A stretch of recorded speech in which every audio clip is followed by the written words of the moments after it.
Welcome back to FURYCAST. But first, make sure to like this video, subscribe, and of course, smash the bell for notifications. And don't forget to sign up to the mailing list for my new graphic novel, illustrated by the world-famous Ebi Canales.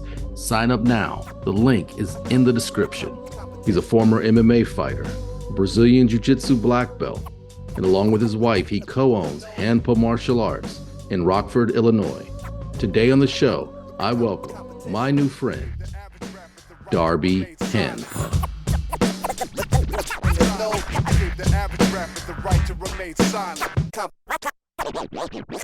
What's going on, Darby? Not much, man. Just living the dream. And for those not familiar with you, you're a black belt in Brazilian Jiu-Jitsu. Tell them a little bit about your school and where you're located. Yeah, absolutely. So, black belt in Brazilian Jiu-Jitsu under Jeff Curran, Pedro Sauer Association. And we're based out of Rockford, Illinois. We've been running our academy a little over 7 years, or maybe about 7 years, about to have our anniversary party that we do each summer. So, yeah, 7 years with my beautiful wife. We kind of co-own the business together. And man, yeah, I do Brazilian Jiu-Jitsu, kickboxing, a little bit of Muay Thai and boxing together, kind of. So I've been training a little over 20 years since I was 14 years old. And yeah, man, just happened to fall into a really good association, really good academy when I was growing up in Northern Illinois, small town Crystal Lake. Their school was at the time largest MMA school in the nation. We had 3 top 10 fighters in the UFC. And so it was a really cool pedigree to just fall into and start learning martial arts. And then fast forward, went to school. And well, we'll get into all that. Hold up, man. You wait. I want to start with the young years, the baby Darby. So take me back to, I guess you were raised in Illinois. Do you pronounce it Illinois or Illinois? Illinois. No is it? It's not a Nevada thing, right? Where you get corrected if you say Nevada. You might get corrected. I mean, it's one of those. It just depends on who you talk to, but everybody's going to say the same thing. If you're from Illinois, it's not Illinois. Yeah. I hear people on TV, so I don't hear people around here. So I'm from Texas, so we pronounce everything correctly in Texas. Yeah, right. Like Arkansas, not Arkansas. Arkansas. It's not Arkansas. Arkansas. No. Yeah. But so tell me about when you were a kid and how you grew up. Were your parents together? Were they divorced? What was going on? Yeah, so I grew up in a nuclear Christian family, I guess, and so I have an older sister, and she's about a year and a half, almost 2 years older than me, and then my younger sister is a little more than 2 years younger than me, and then I have a brother who's a little over 7 years younger than me. So there's 4 of us, and it was 3 of us for the longest time, and then Eric showed up, my brother, and the family grew up together. We kind of went to church as a family, and I was raised in public schools for the most part for the first elementary, preschool, elementary, that kind of stuff, and then went to private junior high, and somewhere around my freshman year, my parents ended up splitting. So it was a pretty I think they got married super young. So they were I guess super young as far as thinking if I were to get married that young, it'd be pretty young. So I think my dad was 19 and my mom was 18 when they got married. And then they had 3 kids, but before they were, even 22, or 23. So that's pretty life-changing before you have a chance to really grow up. So there was a lot of them trying to make it and some good years in there as well, but definitely a lot of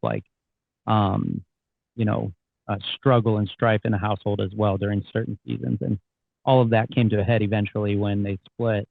And that was, I'd imagine anybody who's been through that, pretty significant, world shaker if you're used to having both parents in the house, and then everything kind of fell apart at that time. So that was during my early high school years when that stuff started to really come to a head and my parents split ways. That's a high school years. That's a pretty pivotal time in a young man's life, and to go through that, that was how'd you cope with that? Was martial arts kind of a thing that helped you, or was that much later? Very much so. So that was like, it's interesting because, like my first exposure to martial arts was like with my dad when I was very, very little. And it was at somebody's, I think it was Taekwondo, somebody's Taekwondo studio. And I was kind of like with my dad, I'm assuming because, he didn't have a babysitter at the time. And mom was probably like, hey, we'll take the kid with you or something like that. And so like he's doing the things. And I vaguely remember, the studio and that kind of thing. And maybe it happened a handful of times. It wasn't a very long, like I didn't rank up or anything, right? And this was like, had to be kindergarten, like very young. But then you fast forward, and my grandpa was like a Golden Gloves boxer, and we always had like a little bit of like combat, like sports, and just like tough men kind of persona, like in the family, right? So that's like something that I aspired to be, was like a guy who was capable of fighting, right? And martial arts was a big part of that. Like wanted to do martial arts, just didn't have any exposure to it. So I, when I was in high school, like probably after my freshman year, in between freshman and sophomore year, I ended up stumbling across like a small academy, which ended up growing into the one I was talking about before. And it could have been any school really. And I just got fortunate enough to happen to have somebody who was like teaching legit martial arts. And, for me, it became a huge outlet and became like a really like, it's probably where I learned like really good, like work ethic and discipline and that kind of thing, was like diving into martial arts, because it was halfway between school and halfway between home. So I could leave home and go there. And then I could go from school and go there before I come home. So it was literally every day. I didn't do any other sports after, like my freshman year, I did football. And then after that, I didn't do any other sports except for, Muay Thai and Jiu-Jitsu. So I think that helped me a ton during that season, and gave me some like stable ground to stand on in a sense. And you said there was one of the largest schools in the country. Yeah, it became that. Like when I started, it was a like small 3,000 square foot facility, and it was called like Lynx Academy, and yeah, and it was really cool because it was cool to watch it grow and become such a big part of it, right? And I worked a part-time job at a place called Dino Rex, which is like a Chuck E. Cheese type place, and that paid for my tuition for jiu-jitsu and Muay Thai. But after somewhere along the way, like I ended up losing or quitting my job at Dino Rex, because I think I quit because like they were supposed to give me a raise in a certain amount of time. They didn't do that, and it was not exactly a great place to work anyway. Yeah. But from there, I was able to go to my instructor Jeff, and say like, hey, I don't have a job right now. I want to keep training, and he actually was super cool in that he gave me a job at the academy, mopping the floors and sitting at the front desk and things like that. And I just look back on it now as a gym owner, and I'm just like, wow, he really did me a solid, because I'm sure I wasn't helping the academy as much as he was helping me in hindsight, but it was really cool to kind of be able to be a part of that team. Yeah. And it went from there to like a 14,000 or 14,000 square foot. And then it ultimately like a 24,000 square foot facility. And it went from that, like during that time, it was like MMA was really, it was like called No Holds Barred. And it was really like, in its infancy and kind of coming up against a ton of resistance at that time. So it was like getting outlawed and banned in certain states. And during that time as well, like one of the first times where I really realized kind of like the potential of it becoming a big thing was when, we did some like cross training. There were a couple events, but like when we did some cross training with Militich Fighting Systems, which back then that was Matt Hughes, Rich Franklin, Tim Sylvia, just like everybody who's everybody, in the UFC, Pat Militich, yep. They're pretty not too far, just a couple hours away from us. So it was good cross training there. And then on 9 days' notice, my instructor ended up taking a fight as a fill-in for against Matt Serra. And so he went. Oh wow. Yeah, it was UFC 46. He went up a weight class and took the fight on 9 days' notice. And I was like, really cool. I mean, that was really cool. If you're like a kid and you're attending that academy, and you see your instructor on the pay-per-view and all that stuff, it was just like, man, it was a really cool time to be a part of that. And then somewhere in there, you know, I do my first Muay Thai fight, you know, a couple MMA fights and Jiu-Jitsu competitions and things like that. But the place just blew up, and kind of for me that was a really cool thing to be a part of, because I think for me it was really testing. Like I had to put myself out there on the line, like, and just say like, kind of see what I was made of, you know. So that's like that's what it was for me. Was like it was an anchor. It was something that was stable, you know, when home life was crazy or when school was crazy. Like that was something that was stable that I could just really focus on and get better at, and then put myself to the test and kind of see what I was made of. And that was like what I was getting out of it for sure. So I mean, I guess I could keep going with that. Like I don't want to go down like too far down the road, but Well, I'm interested in what you're saying, because it sounds like it's a similar time frame for when I first started training the academy. I started training in what, '05. That's a little bit after the NHB days, or well, maybe it still was, because at that time in Texas, MMA as we know it now wasn't even illegal. So you go to the matches. Yeah. Saul Solis, rest in peace. He would throw. He had a organization called Renegades, and a lot of guys that went to UFC fought in Renegades, but it was pancrase rules, open hand strikes. So closed fist with the MMA gloves was not legal. The academy I was a part of was about 60 to 80 dudes, one female. She was dating the instructor. And when the first season of The Ultimate Fighter came out, that academy went from like those 60, 80 dudes to about 300, 400 men, women, children. Yeah. And I was there and watched the whole thing, you know, started teaching classes and helping out and doing some things. But was that kind of the time frame you're talking about? Yeah. I mean, I graduated in 2005. So it's like right around then, just before then when I first started getting involved, like, you know, early 2000, 2001, 2002, when I first started getting involved. And I didn't know what anything was at that time. I, in fact, looked at like Brazilian Jiu-Jitsu class happening when I went in there and said, no, I don't want to do that. I want to do kickboxing, because Jiu-Jitsu just looked weird. I had no idea what it was, right? And then, you know, being a part of it and learning about like what no holds barred MMA, all that was, I was like, oh yeah, this is it. This is what I want to do for sure. Because you know exactly what you want to do when you're a high schooler from a broken home. And like, you know, I was like, oh yeah, this is the rest of my life. I'm going to do this. But yeah, it was very much during that time. And, you know, they'd have, I don't know if you know, what was the organization at that time? So later they started one called on your FFO. end.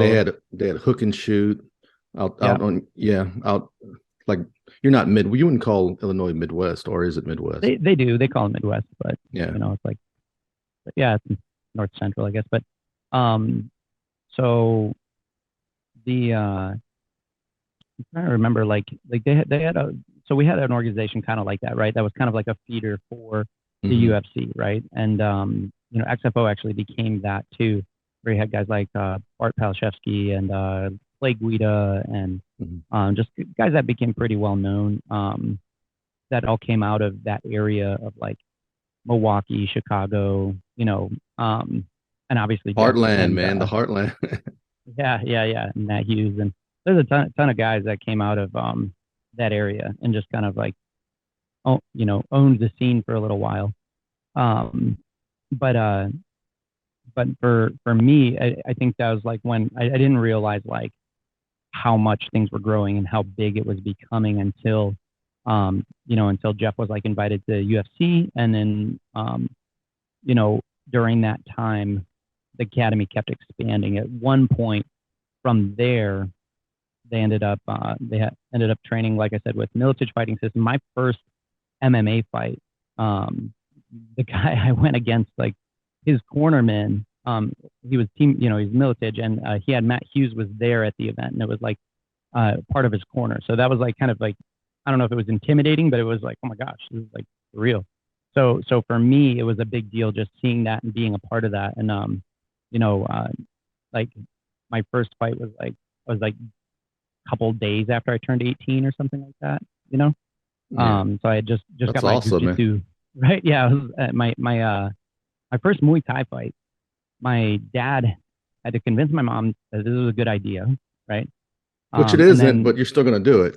yeah, Getting punched right, and kicked and kneed in the face is never a great yeah, idea, but right.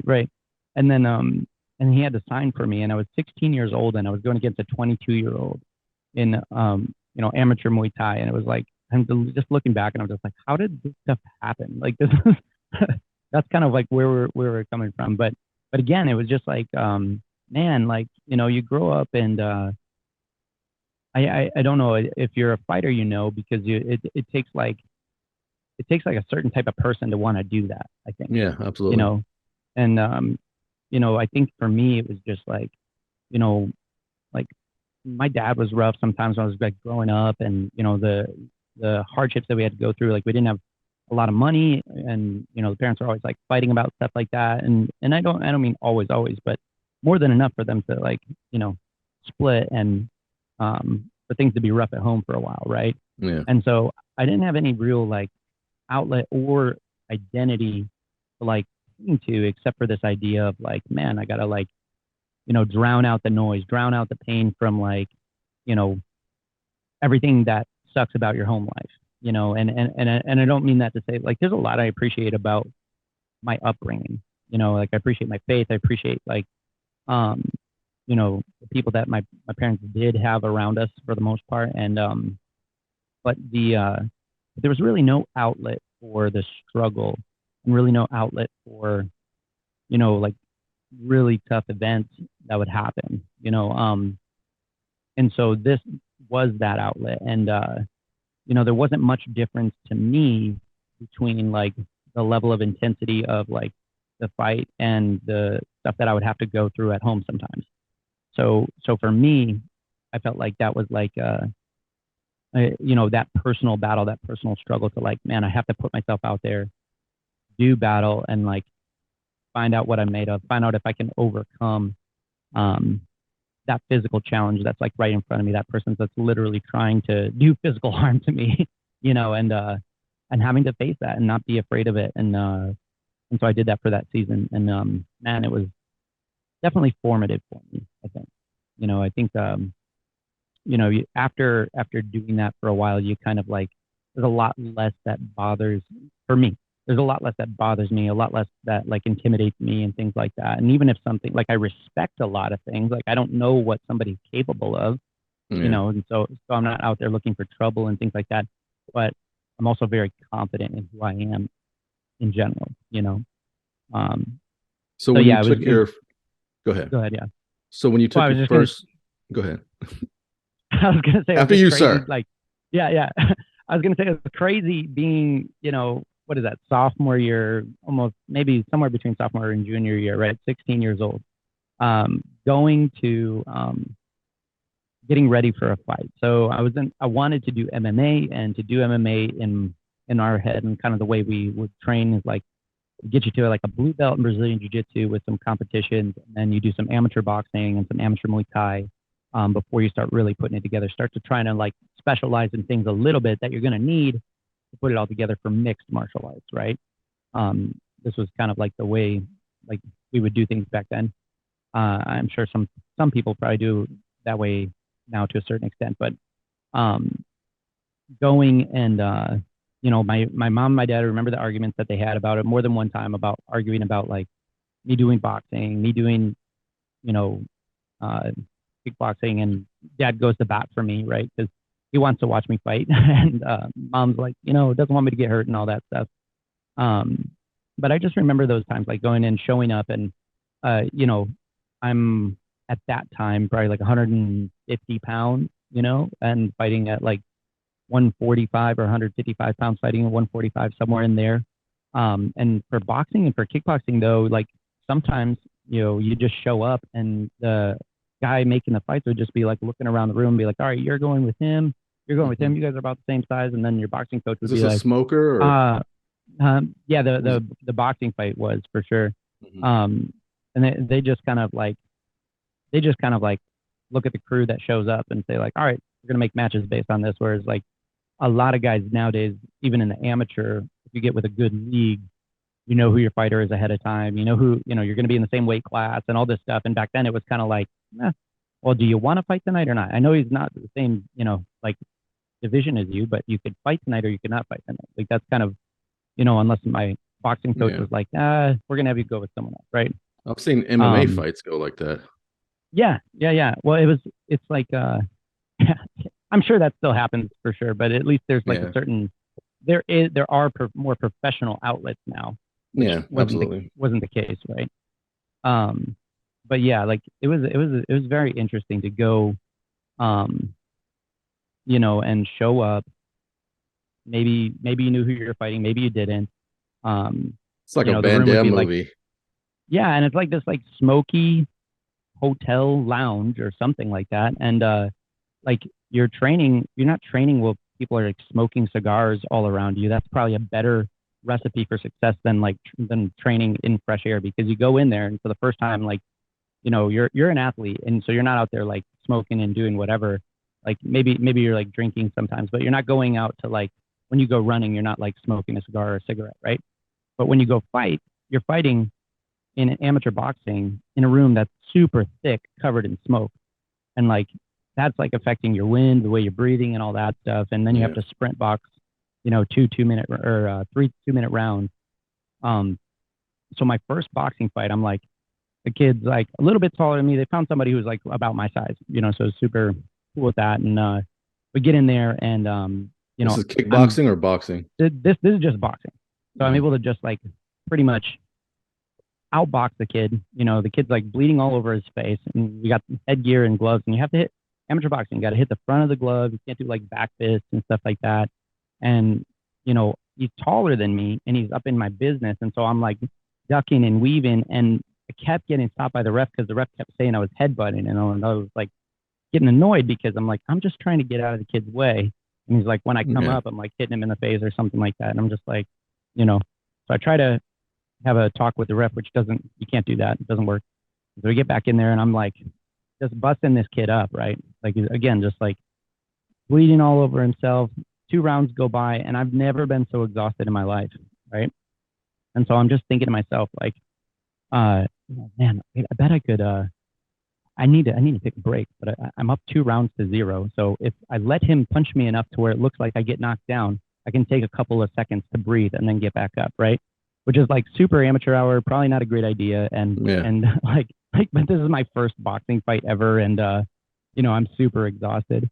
And so I'm like letting this kid hit me 1,000 times, and like I just like take a knee, and like the ref didn't even count. Like I'm expecting like an 8 count or something, and he just calls the fight, and I was like, what the heck? So I lose my whole first boxing fight. I lose just because I get exhausted, man. Just like and it was just like having breathing in that smoke and things like that. So there are experiences like that where I'd like cut all my weight too fast or something like that, and like I won my first MMA fight, that one I was telling you about, against I think his name was Matt, but I don't remember. He was with Militich Fighting. I don't remember his last name, but that was a great experience.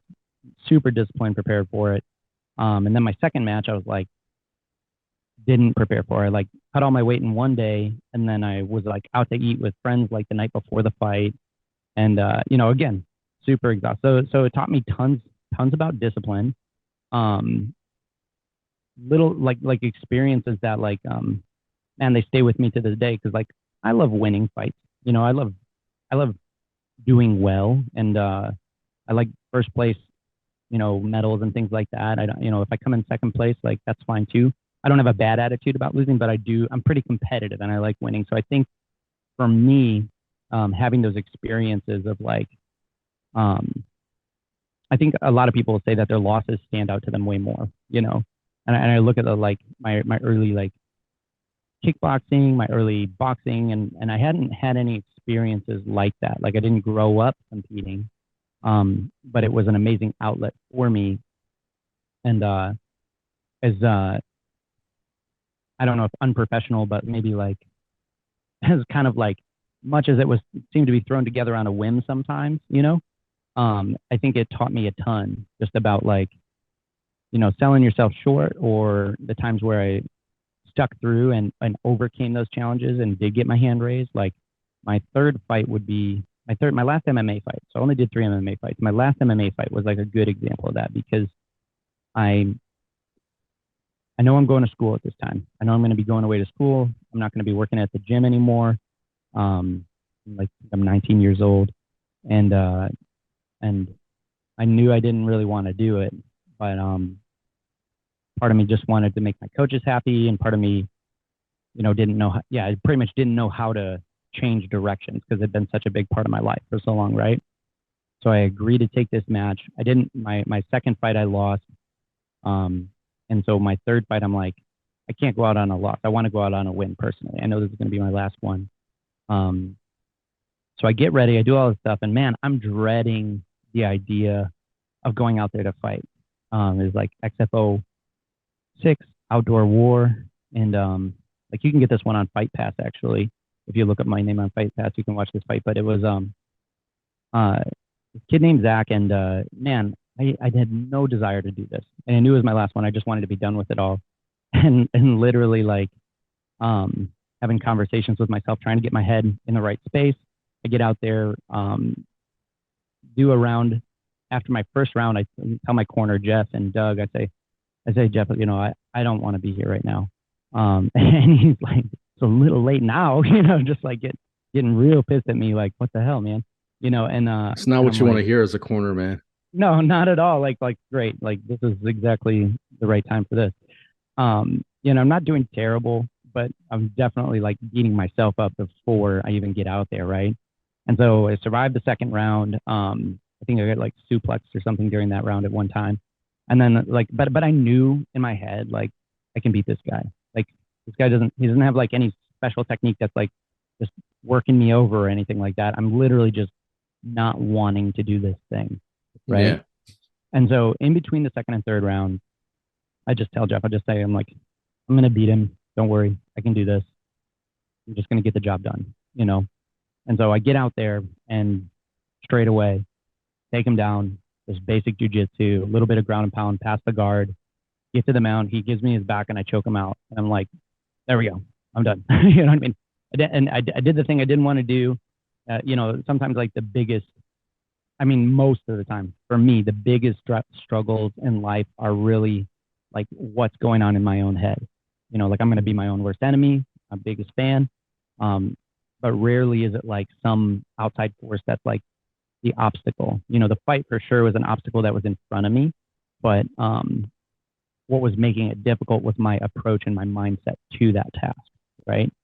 And I think that's why I am where I am today. That's why I have the academy that I have, and like the accomplishments that I do is because of like moments like that where it's like the boxing fight where you choose to give up because you're exhausted, or you try to take an easy way out, assuming that you can make it happen, by taking a shortcut, and then you think you get screwed, but really it's just you making a bad decision, versus my third MMA fight where same situation, didn't want to be there, exhausted. Like I wasn't really exhausted. I was just mentally fatigued. I was done with the sport, and I could make a decision to just, not show up, or I can push through and end in victory. I can overcome. And I think that was a huge, again, a huge milestone on the other side where I'm like, okay, I don't have to quit. Most of the struggle is going to be mindset, because there's plenty of times in life where you're like you want to quit things, and like the gym is one of those things where it's been tough. We have a great thing going on, but choosing not to quit, choosing not to give up, just based on like how I'm feeling that day, like not listening to my emotions to make those kinds of decisions. I think that really came from MMA, doing martial arts. So then you go to college. Did you keep training while you were in college? Okay. I did not initially keep training, and it was kind of like on and off. mostly off, but like sometimes summertime, and if I could roll during Christmas break, I would do that. It'd be like a part-time job to come back to my first year to come back and work at the academy, and then the next year, um, there's a couple other odds and ends, really random stuff like farmers markets and making pizzas and whatever works. So training was not a huge part of my life during that time. It was like um, I liked it, but didn't have time for it because my school was like we would do like so I went to like a seminary school, right, where the aim was to be a pastor, and ultimately like uh, we would do correspondence courses, and then we would also do like ministry trips and go on different like missions efforts in for like hurricane relief, or like I think at that time it was like Hurricane Katrina. We'd speak at youth events and travel and do ministry in Mexico, like just different, lots of travel and different things like that. So it was very hard to buckle down and train.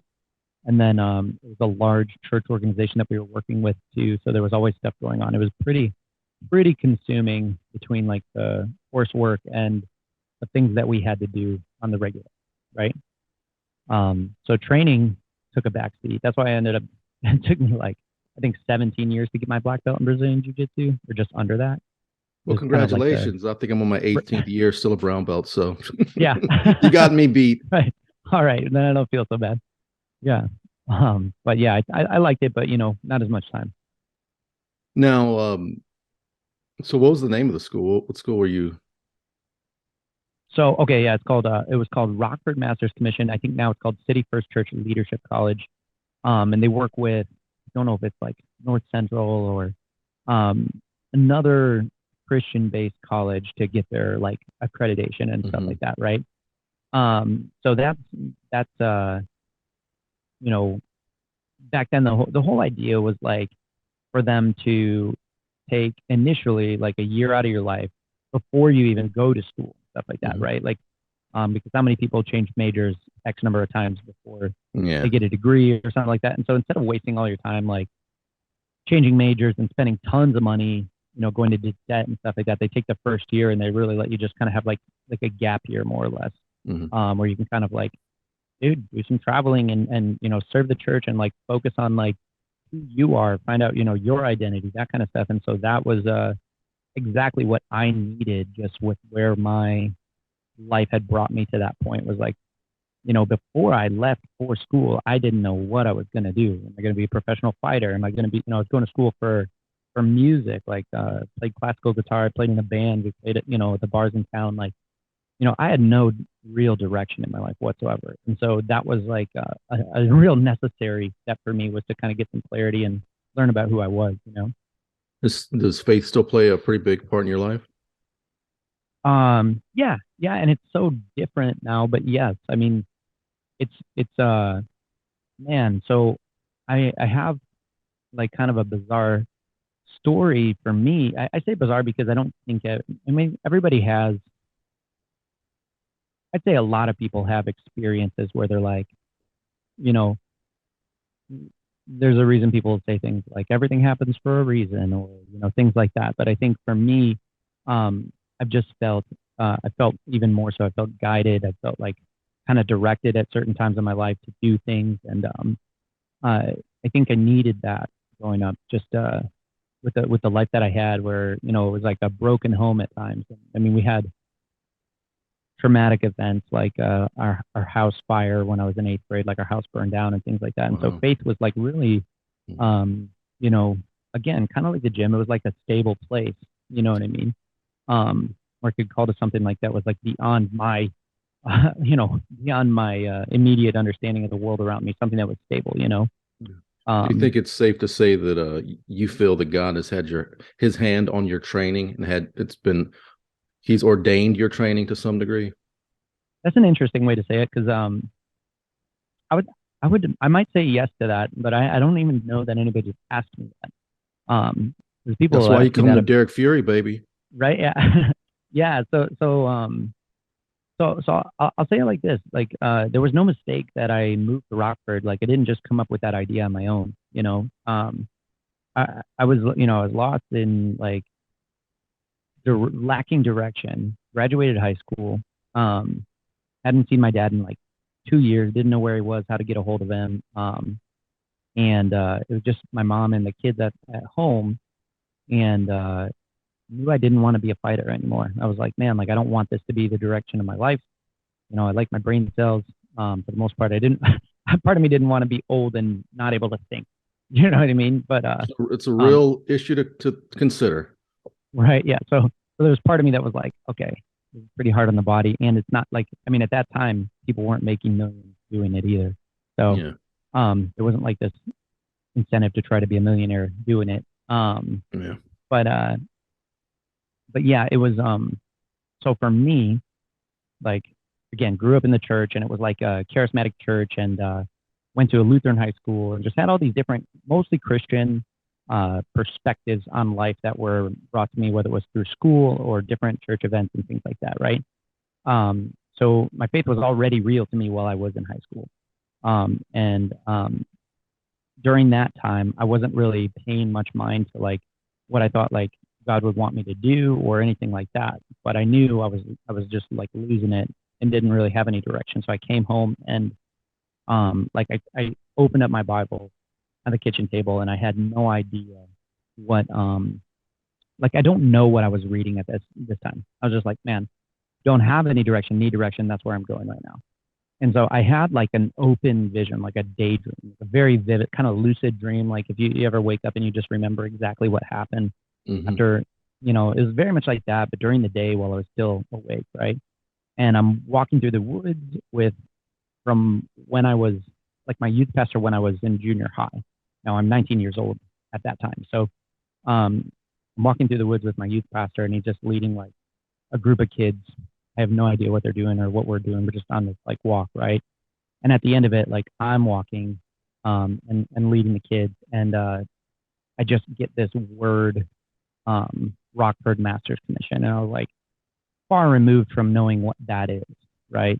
And I just come to, and I just ask my mom, like, she's, like, in her room, and I just say, hey, how do I get to do, like, how do I become, like, a youth pastor? Maybe I want to do that. That was what the sense I walked away from that from, was like, well, maybe I want to be a youth pastor now. I don't know.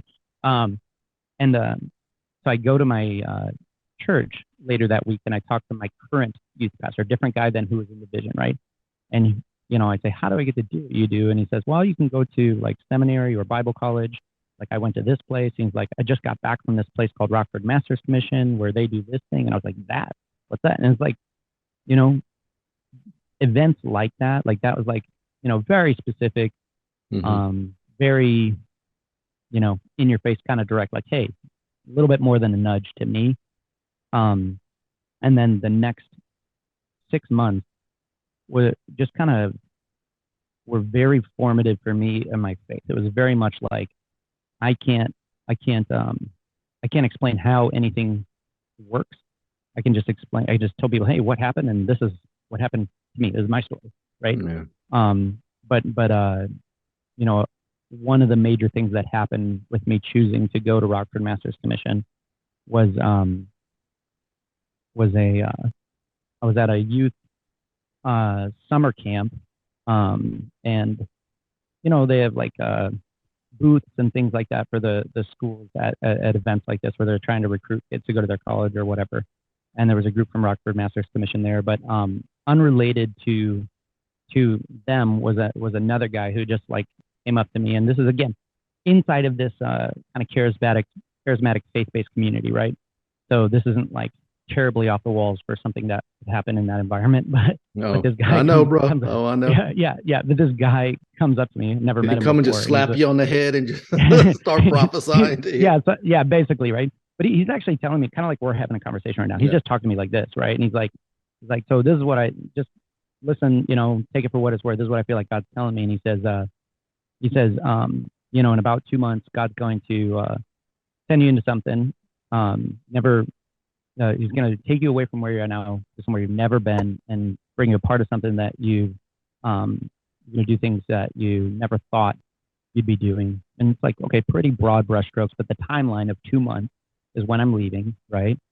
And then he gets real specific and he says, how's your relationship with your dad? And then he says, and I, again, I've never heard, haven't heard from my dad in 2 years, don't know how to get a hold of him, called my grandparents to try and get a hold of him. I can't get in touch with my dad, right? I don't know where he is. This guy says, God's going to bring me and my dad together and he's going to restore our relationship and to let it happen in his timing and all this stuff. And so I'm thinking, okay, that was very specific. Cool, whatever. You know what I mean? Let's let time go on and just, so I kind of held that close to my heart and my head. And I didn't know it, but at the time, when I did move into my dorm for master's commission, I could actually see my dad's apartment from the dorm window. Oh, because wow. he was living in Rockford. Yeah, had no idea, man. So, and over the next couple of years, I ended up running into my dad in Rockford, and our relationship slowly over time was like really like restored, and like we get along great now, and he's a big part of my life. So, that was a season where stuff like that happened all the time, and it was just bizarre.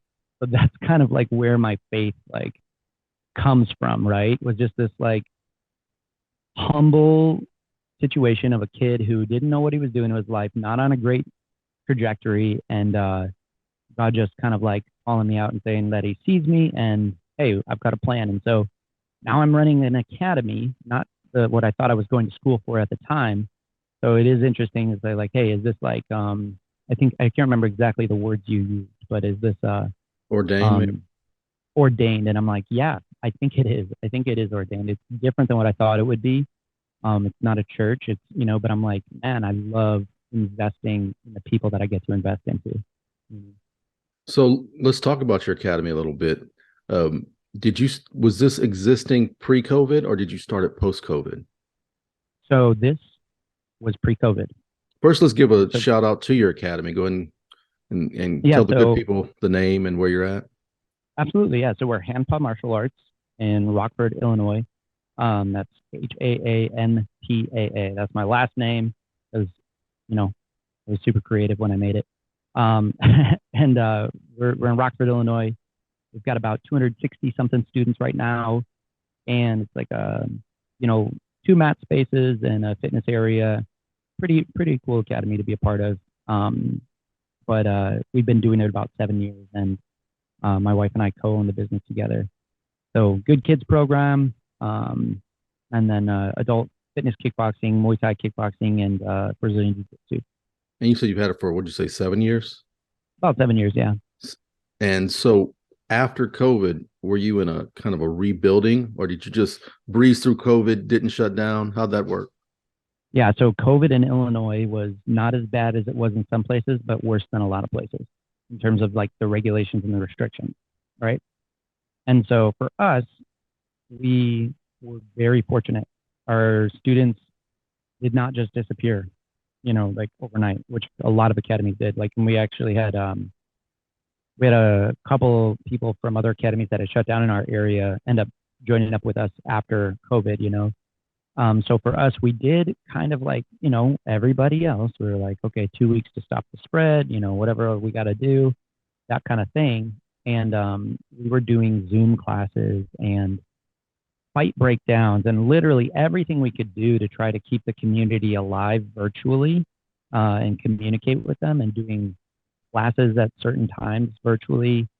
That kind of lost its luster at about, halfway through the first week in terms of like the attendance would drop dramatically. But we had a dip in attendance, but we didn't have a dramatic dip that a lot of people had. And that's just, man, I'm just grateful for my students, They kind of believed in it. They stuck it out. And then after the 2 weeks, what we did was, we started doing classes, different, like same cleaning protocols, just made signs about it and put the hand sanitizer in people's faces so you could see it when you walked in and all this stuff. Whereas like, you kind of have to go through the hoops. And did y'all mask up? Then, yeah, I didn't. So here's what I was like, look, I'm not a doctor, and I'm not the regulatory arm of the government either, so I didn't go out of my way to say, hey, do this, do that, right? Yeah. And then the health department did show up one time, And so, I'm talking to him and I'm saying, hey, look, all my staff members are wearing masks. And they're like, yeah, but your people aren't wearing masks. I'm like, okay. I can put up a sign, is what I said. I could put up a sign. They're like, yeah, okay. And they were really grateful that I wasn't an a-hole to them. Like, they were like, because I'm assuming they had to run into a lot of people that just didn't want them in their business and all this stuff. And so they gave us like a note that said we were compliant and that we had to talk about masks. So they didn't say we were not compliant. They said we were compliant with, and our people like, so when the health department showed up, they're like, practicing social distancing. I'm not saying we weren't doing it all the time, but when the health department showed up, we were for sure practicing social distancing. And the guy just left being like, okay, cool. I'll write a letter that you were compliant, because the only time the health department would show up is if somebody reported you. So we were reported to twice, and I don't know who did, but at the end of the day, somebody you fired. Yeah, at the end of the day, I'm like, okay, I don't know what's going on, but I'm not the enforcement for the government. So we put up a sign. It didn't change anything we were doing. I didn't mandate that my students wear masks, and the parents knew what was going on. And, and so I think after about 2 weeks, we were doing classes outdoors as much as we could, because it happened to be summertime, which was great. And then we were doing classes with dummies some of the time. And then we were back to business as usual, probably quicker than a lot of people were. But especially in Illinois, because it was like, at one point we got the essential business designation, because a group of gym owners in town, like, who had a lot of first responders and nurses and stuff like that attended, we were able to talk to the city and get called like an essential business. Yeah. So that was really cool. That worked out. It was crazy time. But man, we survived COVID pretty well, man. Like, pretty good. Like, super grateful. Could have been worse. Now, also about your academy, with your growth, you're multi-site now. Is that correct? Yeah. So now we're just recently become multi-site. We have a second location just over the border in Wisconsin. And they're just like a satellite. We're kind of testing the area. About 15 students right now, just a couple months in. And the aim is to grow that into its own location. And then there's another academy that we're partnering with to the southwest of us here. So the goal is this next year to get those two to be like their own thriving locations. And it's really cool because it really lights that fire of just like, for me, I like building new things. I like seeing the work begin. I love what we have here. It's super awesome. But there's that thing about, starting something with people, and they see it in its infancy, and you have to have that vision of what it could become. So I'm really excited about that stuff. Now, as far as 3 locations, I mean, in 7 years, it's pretty darn good. I know, a lot of academies have been open 20 years, some are still struggling. To what degree do you think Tribe played in helping you get to where you are? The group, and explain to the people what Tribe is. Yeah, absolutely. So Combat Business Success, when I first started with them, it was Alan Belcher and Paul Helmy, and they are working with martial arts academies, helping them get their systems in order, helping them grow, do marketing and that kind of stuff. And, somewhere along the way, we worked with them and then we stopped. And then, Amy jumped on board. She's another, I think she's a partner in she's a partner in the business. And so they tightened their stuff down, and then we started working with them again. And man, it revolutionized our academy for sure. So Combat Business Success, they gave us like the roadmap to grow into what we were trying to do. And then also like, and by that, I mean like the systems, not just the numbers of like, hey, you want this many students, you got to enroll this many people a month and whatever else, and not lose, this many. It was like, here are the sustainable systems that you're going to need to make sure that you're not the person running every single thing at your academy all the time. Because as it grows, I'm going to need to take on different responsibilities, and I'm going to need people to manage those existing responsibilities, right? And they were able to help us, know exactly what to do next for that. So with their systems, and the accountability that comes with that, because like somebody could hand you a playbook and then, you try and run it and it doesn't work, or you don't run it because you're lazy. Like, it's good to have somebody that you're paying to hold you accountable and who has the experience. Like they all run academies of their own and have been down the road. Like Paul's run 4 locations at one time before, so they're very sharp. And we've got that hive mind of like other academies that are doing the same thing. And man, for us, I think we've quadrupled like our academy, like size and revenue since we started working with them. It's just kind of like ridiculous where we were to where we are now. And definitely, now Amanda's coaching with them and stuff. So we get to help other academy owners like through combat business success. And so, yeah, man, like I couldn't say enough good things about them. But yeah, man, my wife's over here. She's like, I was about to say she's standing right there. 4x. Yeah, she just came out because she heard me talking. She's like, four times growth in 4 years. So like we literally quadrupled our academy in 4 years. Like it was like back to back to back to back. Which shoot, man, like that's a pretty you won't hear me saying anything bad about them. That's awesome. So what's next for your academy? Yeah, so man, the next thing is just like, can we do it better and for more people? Can we do it better? Can we do it for more people? Those are the 2 questions that we keep asking. Like, I don't want to sell ourselves short and, not tap into the fullness of our potential.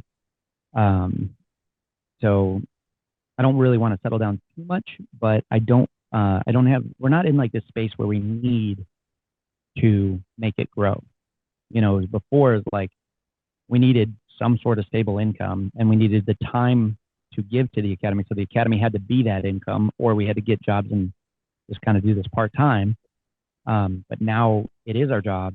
And so now that it's more about like right now, just like making sure that the heartbeat is right. Like we're pouring into the students, we're seeing life change.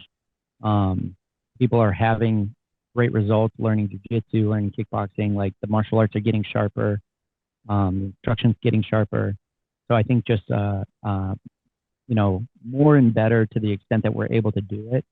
And then expansion I've also learned that like, you don't know what you don't know. So like, yeah, I'd love to have 10 academies or 20 academies or something like that, right? Like that's what I want to do. Okay, run 1 academy and see how you feel about it. Then run 2 academies and see how you feel about it. And if you still, so I'm not looking too far down the road of like, what our aim is. Our aim is to provide for our kids, to make sure that we to make sure that our kids are taken care of and know how to take care of themselves. And that when my body's broken and I can't do jujitsu and I'm an old man, that we're not like without, Yeah. So as long as we're heading that direction, it doesn't need to be a giant franchise or something. To me, that would be silly like that. I don't want that, Yeah. I'm okay with just slowly growing what we have and seeing what we're able to do and trying to make it better as we go. But I don't have this like need to, sacrifice everything to get out there and make something happen. Like we've made something happen. Now we have to be good stewards of what we have and be grateful for the impact that we get to have and try to let it go as long as we can. Now with we talked a lot about your life and all the good things, the bad things, the victories, the setbacks. What are the lessons learned along the way that you'd like to pass along to the next generation? Yeah. So one big thing is that like, man, you are responsible for yourself. 100% you're responsible for yourself. And like, I don't get to choose where I'm born, what I'm born into, or the circumstances around me when I arrive. And so, sometimes it's, some situations are better than others, for sure they are. But regardless of where it was that you were placed, like, what kind of cosmic lottery you won or lost, the like the biggest and only determining factor that you have control over is like the vessel that you're embodying right now. So stop excusing yourself. And I'm not trying to be harsh on anybody. I'm saying this is what my lesson that I tell myself. I look myself in the mirror and I say, don't excuse yourself. Don't give yourself that out, or that, you know, as to why you haven't done A, B, or C, or why you still struggle with A, B, or C, or whatever it is. Like, don't give yourself a way out that takes the burden off of yourself to produce the outcome that you want. Okay. And that's coming from a person who's a person of faith, who believes that, like, yeah, I was guided and I was directed in this direction and things like that. But at the end of the day, if I was just, you know, sitting on my hands and feet and just waiting for something to happen, nothing would have ever happened. You know, like, I had to take action and reaction and continue to push forward. I couldn't lay down and quit. And that's a process of self-examination, you know, what my flaws, my weaknesses are. What trips me up most of the time is not the circumstance I was born into, but it's the mindset that come with it, or the, you know, the vices and the things that I allow to take me out or distract me. If I'm not disciplined and focused, if I lose sight of the vision, if I don't understand why I'm doing it, like all that stuff. And it's on me, my responsibility, to put that stuff in front of my face and make sure that I'm meditating on that. I'm learning from it. I'm getting better. I'm honing my craft. So my biggest personal lesson is ownership. I think just, you know, at the end of the day, like, you know, act like it rises and falls on me, and pray like it depends on God, you know, like I have to do the work. I can have faith. That's fine. That's good. But if I'm not out there doing it, then, like, you know, nothing's going to happen. Well, I want to thank you for your time today, man. And hopefully we'll get to connect sooner or later at an event. Awesome, man. I appreciate it, Derrick. Thanks for the opportunity. Awesome. Talk to you later, man. All right, later. And there you have it, my interview with Mr. Darby Haanpaa, or should I say Professor Darby Haanpaa. If you're in the Rockford, Illinois area and want to train with him and check out his facility, his links are in the description. You can also follow my new graphic novel, The Gentleman's Guild. Yes, I'm making a graphic novel. It's called The Gentleman's Guild with artist E. Canalis. You can sign up for the mailing list now. The link for that is also in the description. And don't forget to watch Lion Killer, my debut feature film. That's right, I made a movie. It's called Lion Killer. It stars Regina Ting-Chen, who's currently on season 4 of Stranger Things. You can watch it at Amazon Prime, Tubi TV, Freevee, the Roku channel, or you can pop on over to the YouTube channel called V Movies. And thanks for watching this episode of FURYCAST. Make sure you like this video, comment down below, subscribe, and yes, even smash that bell so you can be notified every time a FURYCAST video drops. Till next time.